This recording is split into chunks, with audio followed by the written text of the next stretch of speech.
E eu desafio todas as prisões do mundo a tentar me prender. E aí? Bom, mas na verdade essa frase não é minha e eu também não tô querendo desafiar ninguém. Quem falou isso foi esse cara aqui, ó. Já ouviu falar dele? O Houdini, ele não foi só o maior ilusionista de todos os tempos. Ele também foi um dos primeiros inimigos de médiums, espíritas e supostos paranormais. E entre um desses inimigos dele tava um cara muito famoso que foi amigo do Houdini por muito tempo. Mas eu vou falar o nome dele pra vocês daqui a pouco, porque a gente precisa contextualizar. O Houdini fez um pacto com a esposa dele, que chamava Bess, de que se ele morresse antes dela, e que se toda essa parada de conversar com espíritos fosse real, ele ia mandar uma mensagem pra esposa dele, pós-morte, com um código que só os dois sabiam. Dessa forma ele ia poder contornar supostos charlatões e paranormais que com toda certeza iam querer se aproveitar da morte do Houdini, porque por muito tempo ele combateu esses médiums, espíritas e supostos paranormais. Amor, se eu morrer antes de você e o Spook House resolver fazer vídeo falando comigo, o código nosso é Carlito Teves, tá? Ah, e um spoiler aqui pra vocês. Vários médiums tentaram falar com o Houdini depois da morte dele, mas nunca, até hoje, nenhum deles conseguiu descobrir qual era o código entre o Houdini e a esposa dele, a Bess. Por isso que nenhuma psicografia do Houdini foi aceita até hoje. Eu descobri qual era o código entre os dois, usando minhas técnicas de mentalismo. Inclusive, se você quiser aprender mentalismo, meu curso tá aqui na descrição, além do meu curso com baralho, meu curso de mágica de improviso, minha loja que tá cheia de promoção, kit de mágica e tal, tudo na descrição. Bom, e agora você quer saber qual era a senha entre Houdini e sua esposa Bess? Otávio Mesquita. Houdini nasceu no dia 24 de março de 1874, ou seja, exatamente hoje, Houdini completaria 150 anos se ele não tivesse ido de Vasco há muitos anos atrás. E não é coincidência que esse vídeo tá saindo hoje. Essa pequena videobiografia que eu tô tentando fazer dele aqui é uma singela homenagem à obra de Houdini, porque o cara, 150 anos depois, ainda é o mágico mais famoso de todos os tempos. O Houdini nasceu na Hungria, mas aos 4 anos ele picou a mula de lá, começou a viajar com seus pais, moraram em várias cidades até eles irem parar em Nova York, nos Estados Unidos. O Houdini, que se chamava Eric, na verdade, Houdini era seu nome artístico, ele tinha 7 irmãos. Para ajudar a família dele a se bancar, ele começou a trabalhar aos 9 anos como trapezista e artista de rua. Nessa época, o nome artístico dele era Eric, o Príncipe do Ar. Ele era um jovem bastante esportista, ele tinha um físico muito bom. E nessa época ele meio que competia em esportes aquáticos e tal, e ele tinha um dom de conseguir prender a respiração por muito tempo, e isso já impressionava a galera. E só aos 17 anos é que ele foi se tornar mágico. Ele trabalhava numa fábrica de sapatos, ele picou mula, abandonou, pediu demissão, entrou com auxílio-desemprego e se tornou ilusionista. Foi aí que ele adotou o nome artístico de Harry Houdini, em homenagem a um mágico francês, mas ele não teve muito sucesso no começo. Ele fazia umas apresentações em alguns museus bem baratos e desconhecidos e a galera achava que ele era bem mediano. Ele trabalhou muito e teve muitos trabalhos paralelos para conseguir ajudar a família dele, além de trabalhar como mágico. Com 19 anos ele conheceu a sua esposa Bess, que eu falei sobre ela já, só que o problema é que ela namorava o irmão do Houdini, o Theo. Só que aí ela se apaixonou pelo Houdini e em uma semana eles já casaram. Doideira, né? E aí, obviamente, o Houdini, né, deu aquela tretada com o irmão dele, eles se apresentavam juntos em alguns eventos e aí acabou que o Houdini e a Bess, sua nova esposa, começaram a fazer shows juntos, com ela sendo sua assistente de palco. E aí, um tempo depois, o Houdini começou a apresentar um dos seus números mais famosos, que é o número da metamorfose, onde eles trocavam de lugar em cerca de 3 segundos. Basicamente, o Houdini era amarrado, colocado dentro de um saco de pano, esse pano era amarrado, aí esse saco de pano era colocado dentro de uma caixa, essa caixa era trancada, aí a Bess subia nessa caixa, levantava uma cortina e em 3 segundos ela abaixava e ela não estava mais lá. Quem abaixava a cortina na real era o próprio Houdini. E aí ele pulava da caixa, abria a caixa, lá dentro tinha o saco de pano, abria o saco de pano e estava lá a Bess amarrada pelas mãos. Você já deve ter visto essa mágica alguma vez na televisão. Só que mesmo com esse número incrível e que até hoje é apresentado pelos mágicos, a imprensa ainda não dava o braço a torcer e ainda chamava o Houdini de satisfatório e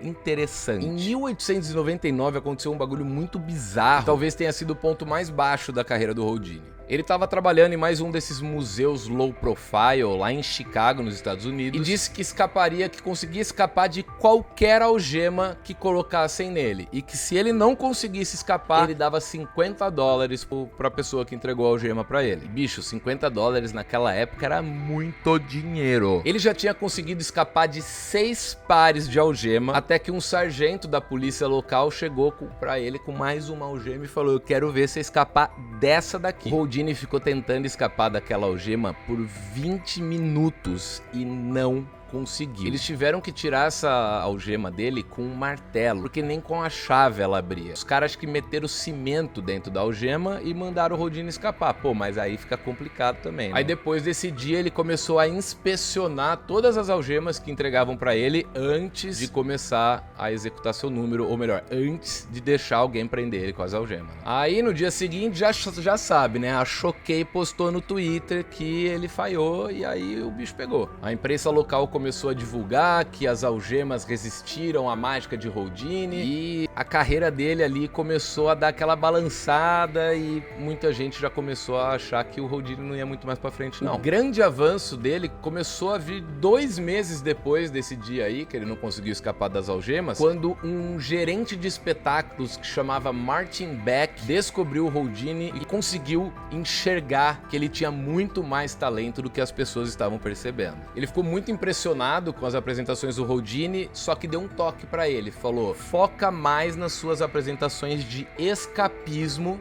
que você tem futuro. Não sei se ele falou bem nessas palavras aqui, mas foi mais ou menos isso. Poucos meses depois, o Houdini começou a seguir os conselhos do seu novo empresário e logo o Houdini já estava se apresentando nos principais teatros dos Estados Unidos. Foi aí que eles se empolgaram e o Beck falou assim pra ele: vou te levar pra fazer uma turnê na Europa. E o Houdini falou: vambora. Aí o Houdini e a Bess, sua esposa, embarcaram num navio pra Inglaterra. Só que assim, eles não tinham reserva nenhuma, eles não tinham nenhum show fechado na Inglaterra. Mas o Houdini, como eu já falei, não era só um mágico incrível, ele era um marqueteiro do caralho.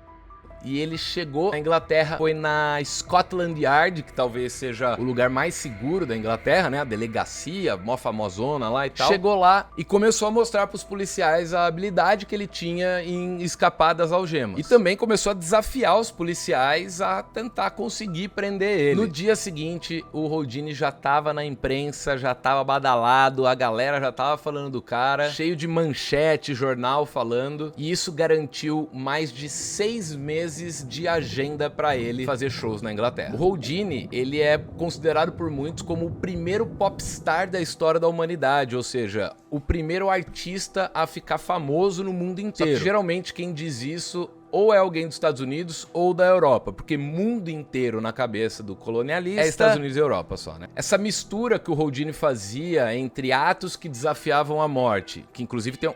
Que foi? Eu vou pegar moranguinho.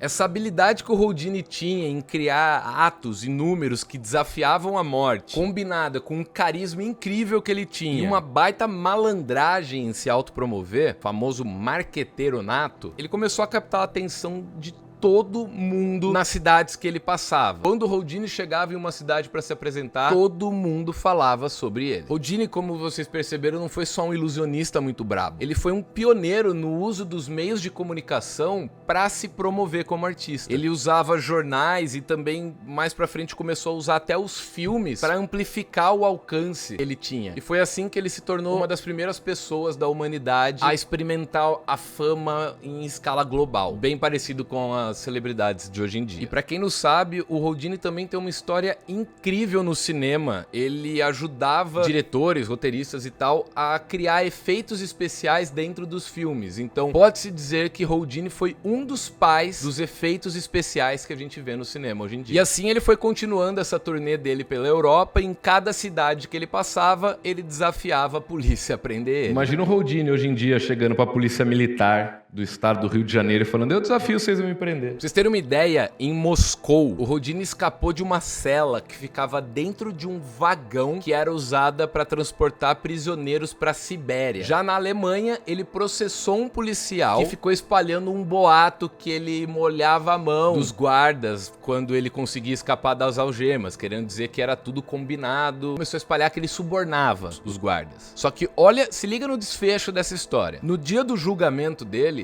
o Houdini simplesmente abriu o cofre do juiz do caso. Ele abriu o cofre do juiz. É óbvio que o juiz deu caso ganho pra ele. E esse foi mais um dos motivos que transformaram o Houdini numa lenda icônica mundialmente conhecida. Um herói popular. Depois de um tempo, ele voltou para os Estados Unidos, já muito rico. Inclusive, ele voltou com um vestido de presente pra mãe dele, que basicamente, simplesmente, era um vestido tinha sido feito para a Rainha Vitória. Nessa época aí, ele já era famoso como o homem que nenhuma prisão poderia segurar. E aí, um tempo depois, ele ficou amigo do Sir Conan Doyle, tá ligado? Só que depois eles acabaram brigando por causa de Lula e Bolsonaro, acredita? Foi mais sobre espiritismo e ateísmo, talvez, ceticismo, porque o Conan Doyle era um cara que acreditava muito nessas paradas espirituais e o Houdini, no início, ele também acreditava, só que ao longo da vida, ele foi fazendo testes, foi estudando e ele acabou virando uma pessoa mais cética, ou seja, que não acreditava nessas coisas espirituais. E o Houdini, ele não morreu afogado ou realizando algum dos seus números, como muita gente acreditava e acredita até hoje. Na verdade, ele só morreu porque não deixaram ele se preparar para um dos seus números. É que o Houdini era conhecido por aguentar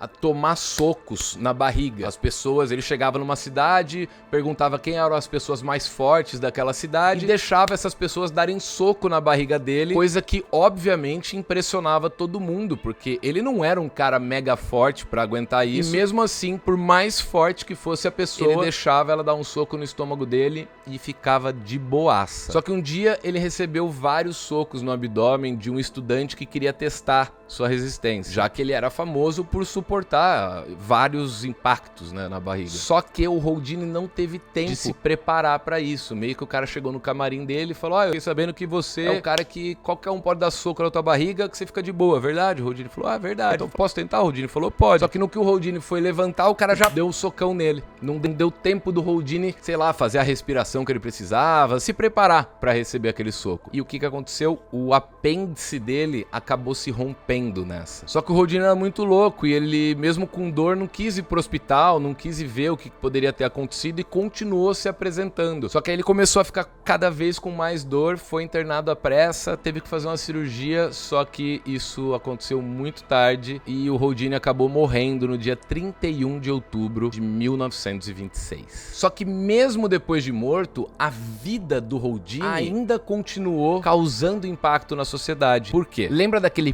pacto que ele fez com a esposa dele, de que ele entraria em contato com ela depois da morte para passar o código que só os dois sabiam e tal? Então, depois que ele morreu, a Bess tentou se comunicar com ele por cerca de 10 anos através de sessões de espiritismo. Por 10 anos ela fez sessões anuais de espiritismo junto com médiums e tal, na esperança de em algum momento ouvir aquele código que só os dois sabiam. Ou melhor, que agora só a Bess sabia. Só que isso nunca aconteceu. E na última tentativa que a Bess fez, que foi no telhado de um hotel, era depois da meia-noite e a Bess já estava bem desiludida, porque ela nunca escutava o código, sempre as pessoas falavam coisas muito superficiais pra ela, muito vagas e ninguém conseguia falar a única coisa que ela queria ouvir, o código que eles haviam combinado. E aí depois de 10 anos e dessa noite, a Bess estava completamente desiludida já e disse que não ia mais tentar e aceitou o ceticismo do marido. Só que depois dela ter desistido, né, de ter comunicado que ela ia desistir, caiu baita de um temporal nesse hotel, uma chuva muito forte, e aí os espíritas, né, os médiuns começaram a falar que aquela chuva tinha algo a ver com o Houdini, que era o Houdini que estava mandando aquela chuva pra tentar se comunicar com ela, mas ela disse, ou eu ouço o código, ou vocês me falam o código, ou eu não acredito. E assim, sem evidência nenhuma de que era mesmo o Houdini que estava falando com aqueles médiuns, espíritas e tal, o que significa que mesmo morto, o Houdini conseguiu